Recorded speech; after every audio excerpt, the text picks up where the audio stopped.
আজকে আমরা আলোচনা করব পরিণতি ও সুশাসনের দ্বিতীয় পত্র। আমরা শর্ট সাজেশন নিয়ে আমরা আলোচনা করব। যারা এসএসসি 2025 পরীক্ষার্থীরা আছে তাদের শর্ট সাজেশনের জন্য আমরা এই ভিডিওটা সাজিয়েছি। আমরা যদি এই ভিডিওটা যদি ভালোভাবে বুঝি তাহলে সহজে আমরা পরিণতি দ্বিতীয় পত্রে ভালো আনসার করতে পারবো। প্রথম হচ্ছে গিয়ে যে আপনি পুরো ভিডিওটা ভালো করে বুঝেন যে আমি কি বলতেছি, কারণ এখানে কথার মধ্যে অনেক কিছু আছে যেগুলো আপনারা বুঝেন না বলে দেখা যায় যে কমন পড়ে না। তো এখানে শর্ট সাজেশন ক্ষেত্রে আমরা যে বিষয়টা আলোচনা করছি যে দেখা যাবে যে আমরা প্রত্যেকটা অধ্যায় যে অধ্যায়গুলো আমরা সিলেবাসে আছে এই অধ্যায়গুলো দেখা যাবে যে এগুলোর মধ্যে কতগুলো প্রশ্ন আছে যেগুলো বারবার রিপিট আসে। এই রিপিট প্রশ্নগুলো যদি আপনারা বারবার যে রিপিট আসে এগুলো যদি বারবার দেখেন তাহলে দেখা যাবে এখান থেকে কমন পড়ার সম্ভাবনা 100% থাকবে।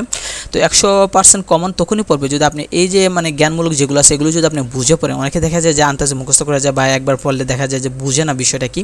তো বুঝলে হবে না, যেখানে অনেক ভালোভাবে আপনি এখানে অ্যানালাইসিস করতে হবে যে প্রশ্নগুলো দেখা যায় একই প্রশ্ন ঘুরাইয়া দেয়। কারণ এখানে খেয়াল করে দেখেন যেমন প্রথম প্রশ্ন দেওয়া আছে যে কখন মুসলিম লীগ গঠিত হয়, সেটা উত্তর হচ্ছে 1906, যেটা বিভিন্ন বোর্ডে অনেকবার আসছে। আবার পরীক্ষা হলে এভাবেও ঘুরে দিতে পারে যে 1906 সালে কোন লীগ গঠিত হয়েছিল, তাহলে উত্তর হবে মুসলিম লীগ। তো প্রশ্ন যে সরাসরি উবু হবে না, উল্টা প্রশ্ন থেকে উত্তর বানান যায়, এরকম হতে পারে। অনেক সময় দেখা যায় যেমন 19 নাম্বারটা খেয়াল করে দেখেন যে কত সালে বেঙ্গল ফ্ল্যাগ চুক্তি হয়েছিল, সেটা হচ্ছে 1923 সালে।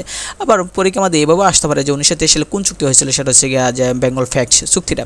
তো আপনাকে এখানে একটু বুঝে পড়তে হবে যে প্রশ্নগুলো এখানে শর্ট সাজেশন দেওয়া আছে এগুলো পড়লে দেখা যাবে যে কমন পড়বে 100%। কারণ এখান থেকে যে প্রশ্নগুলো দেখা যায় যে বিভিন্ন বোর্ডে বারবার রিপিট আসে, যতবারই দেখা যাচ্ছে যে এই প্রশ্নগুলো এখান থেকে বিভিন্ন বোর্ডে অথবা দেখা যায় কলেজে রিপিট আসে। তাই এই প্রশ্নগুলো যদি আপনি পড়েন তাহলে 100% দেখা যাবে যে জ্ঞানমূলক নিয়ে কোনো প্রকার সমস্যা হবে না পরিণতির দ্বিতীয় পত্রে। তো এই যে প্রশ্নগুলো দেওয়া আছে এগুলো আপনাকে একবার প্রথম থেকে শেষ পর্যন্ত ভালোভাবে পড়তে হবে, কারণ এই প্রশ্ন থেকে এখানে দেওয়া আছে। আরেকটা বিষয় হচ্ছে গিয়ে আপনি এই জিনিসটা যদি না বুঝেন তাহলে দেখা যাবে যে জ্ঞানমূলক সহজে আপনি পারবেন না। যে আপনি জ্ঞানমূলক পারতে হলে আগে বুঝতে হবে যে এখানে যে কথাগুলো দেওয়া আছে এই কথাগুলো আপনি যদি না বুঝে মুখস্থ করেন যে তাহলে দেখা যাবে যে এগুলো মনে থাকবে না। তো মনে রাখার জন্য একটা বিষয় হচ্ছে যে আপনি একটু নিয়ে বুঝে গল্পের মতো পড়তে হবে, তাহলে দেখবেন মনে থাকবে। আর যে সালগুলো দরকার সেই সালগুলো বারবার আপনাকে মনে রাখতে হবে, যে বারবার রিভিশন দিতে হবে। তো এটার পিডিএফ ফাইল আমরা ডেসক্রিপশন বক্সে অথবা দেখা যাবে যে আমরা কমেন্ট বক্সে দেওয়া হবে। তো আপনি যেখান থেকে দেখেন সেখানে একটা লিঙ্ক দেওয়া থাকবে, ওই লিঙ্ক থেকে আপনারা এটাকে পিডিএফটাকে ডাউনলোড করতে পারেন। সকল প্রকার পিডিএফ আপনারা ডাউনলোড করতে পারেন ওইখান থেকে। তো এখান থেকে আপনি যদি বুঝে পড়েন তাহলে সহজে দেখা যাবে এখান থেকে কম করা সম্ভব হবে। এখানে শর্ট সাজেশন দেওয়া আছে যে শুধু হচ্ছে জ্ঞানমূলক সৃজনশীলের জন্য, অথবা যত সৃজনশীল আছে সৃজনশীলের জ্ঞানমূলকের জন্য এখানে শর্ট সাজেশন দেওয়া আছে। তো এখান থেকে পড়লে আশা করি 100% কম করার সম্ভাবনা সবচেয়ে বেশি থাকবে।